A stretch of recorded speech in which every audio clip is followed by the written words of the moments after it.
Once upon a time, there was an old man who fell asleep, and he had a dream that his children were with him. And when he woke up, they weren't.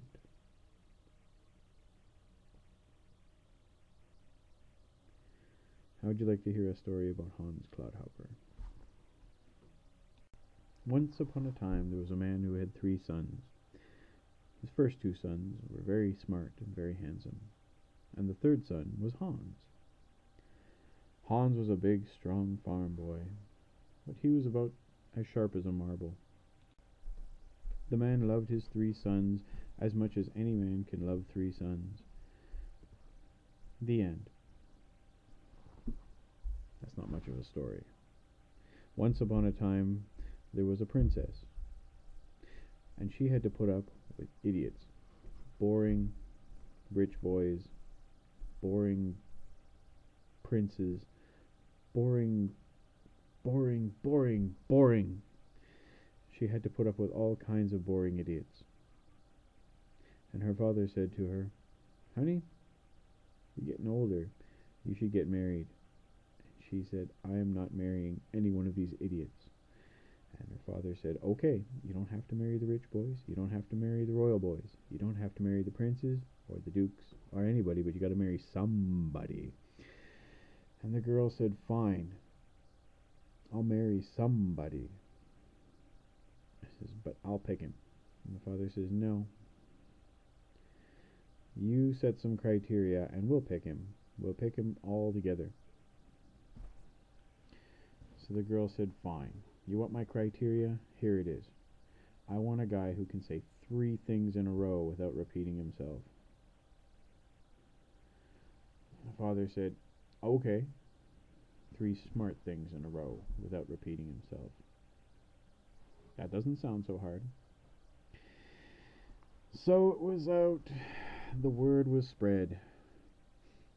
And the word was not legs. The word was that the princess was looking for a husband, and she would marry anybody who could say 3 intelligent things without repeating themselves. So word spread throughout the entire country. In fact, to other countries. Everybody was hearing about this. And the princess was pretty. Don't get me wrong. She was smart, she was pretty, she was everything. Full package. Very, very good catch. So everybody was intrigued by this whole thing. Well, I can say 3 things in a row. I'll go. No, I'll go. Everybody wanted to go. And the farmer and his 3 sons found out about it. Now the farmer was a widower. So he thought about it, but he was too old. So he sent his 2 sons. The first son came up to him and says, Dad, I want to marry the princess." And he said, "Can you say 3 intelligent things in a row?" And he says, "I know every word in the dictionary. I can easily say 3 intelligent things in a row without repeating myself." And the other son said, "Oh, Daddy, I gotta go. I gotta go too." He says, "Why? What's so special about you?" He says, "Daddy, I know history. I know everything in history. All the way back to the dawn of time. I can say 3 intelligent things in a row." Fair enough. So he gave his 2 horses to his sons, and he said, "Sons, go make me proud." He sent his sons on the way, and along came Hans. And Hans says, "Dad, where are my brothers going? How come they took the horses?"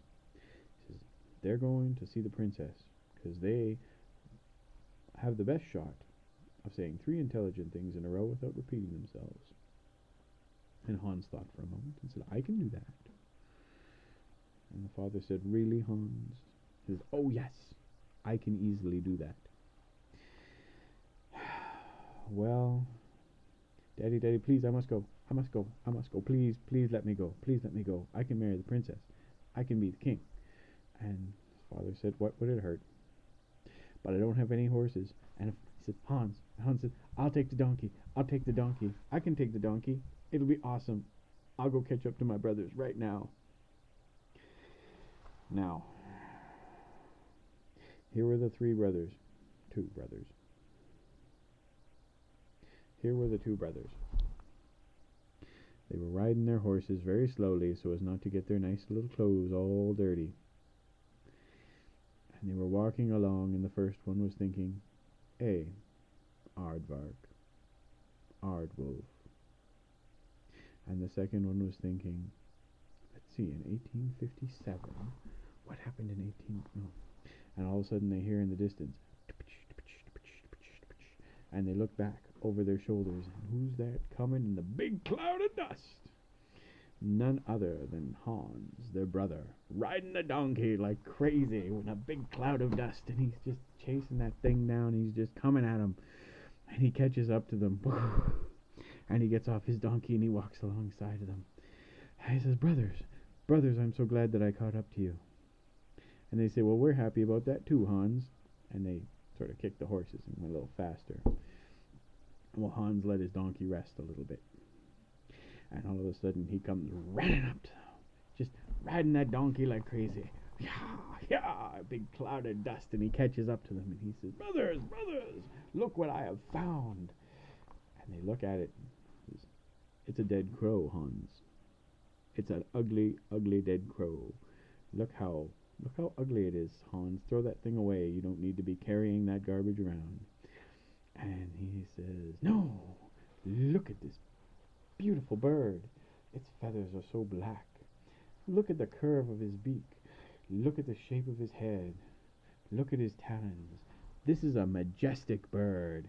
And he shoved the dead bird in his pocket. And the brothers are thinking, God, oh. And they ride their horses faster. They kick the horses and they get them.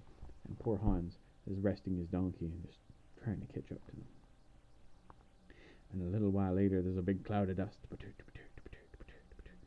And they look back, and here's Hans again. And here's Hans come running up to them. "Brothers, look what I have found." Well, this was Holland, right? So they're riding amongst windmills and whatnot. And he holds up this wooden shoe, and he says, "Brothers, look."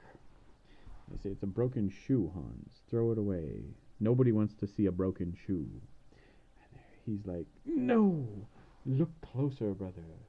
Look how beautifully crafted this thing is." He says, somebody did such beautiful woodwork on this broken shoe. Look how worn the shoe is. The sole has worn away to almost nothing. Somebody walked a long distance and enjoyed these shoes immensely. Somebody danced in these shoes. Somebody walked in these shoes." And the brothers thought, "Oh, he's our brother?